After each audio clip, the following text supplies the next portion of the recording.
So let's take a few minutes and talk about two considerations in regards to gear, kit, tactical vests, load-bearing harnesses, whatever you want to call them. These two things are just a couple simple things that I think people need to know if they're looking to get started into having kit either in their vehicles or on them or whatnot.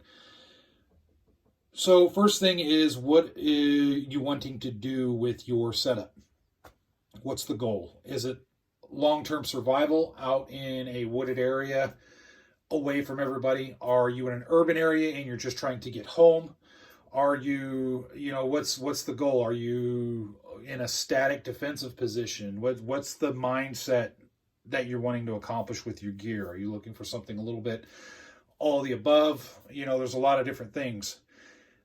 You need to figure out what you're wanting to do and then tailor your gear towards that. Because unfortunately, and we all do it, I've done it before too, we tend to emulate what we see either on our jobs, if we're working military or law enforcement, or we see it on TV or the internet or whatnot. We go, oh, that looks really high speed. And then you want to copy that. And it might look good. It might look good for Instagram, it might look good for YouTube. You might like it hanging on the wall. But then when you actually start using it, you're like, well, this doesn't really make much sense to me. So make sure to tailor it to what you want to do and also stick within your price range while you're doing it. That kind of goes hand in hand with the first thing.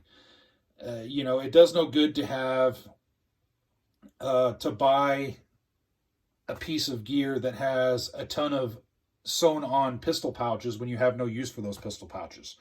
The same goes if all you're doing is you have a pistol and you don't have a rifle, but you want some sort of gear. You may want to set up a MOLLE setup that has extra pistol pouches to go with that, to work with that, versus something with rifle pouches when you don't even have a rifle. So just kind of think about that. That's the number one. Really look at what your environment is and what you're trying to do. Do you want your gear to have tons and tons of pouches and stuff for food and everything like that when you're just looking for a get-home bag? Do you need all that stuff? At the same time, if you're looking to spend a lot of time out in the middle of nowhere, whatever scenario you're thinking of in your head, and you only are carrying a couple magazines with you, do you need to rethink your gear and think, well, maybe I need some more magazines with me, or, more ammunition in some way? So just think about that. The second thing is making sure, as in the military, they called it making sure you're right and tight, making sure everything's squared away. One of my pet peeves, and this is just my pet peeve, when I see people throw gear on and they got all this stuff on, and I don't care if they're doing airsoft or they're militia or, law enforcement, military or whatnot. One of my pet peeves is seeing straps that are screwy and hanging loose. Flaps aren't secured. These aren't secured over magazines. Your straps are loose. Things are flopping around.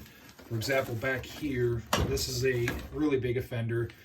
People don't secure, like on this piece of kit right here, this actually has an integrated strap retention, so you can roll it up, and then it has hook and loop closure, so that way you can square away your loose straps, all this stuff right here. So here's another example right here. People will sometimes let these hang. It looks horrible. It creates a snag hazard, and I'm really big on, if you're going to wear this stuff, look professional. That's just me. If you're going to throw this on for whatever reason, make it look right and tight. The command presence is a thing. So think about that. There's a lot else that goes along with command presence, but we're just talking about gear right now. So really, really look at your gear. Police up if some of these are undone, some of your bungees and whatnot, make sure to square them away a little bit. If there is stuff that's busted on your gear, either look at repairing or replacing it. Just look at the things. Make sure your stuff is squared away.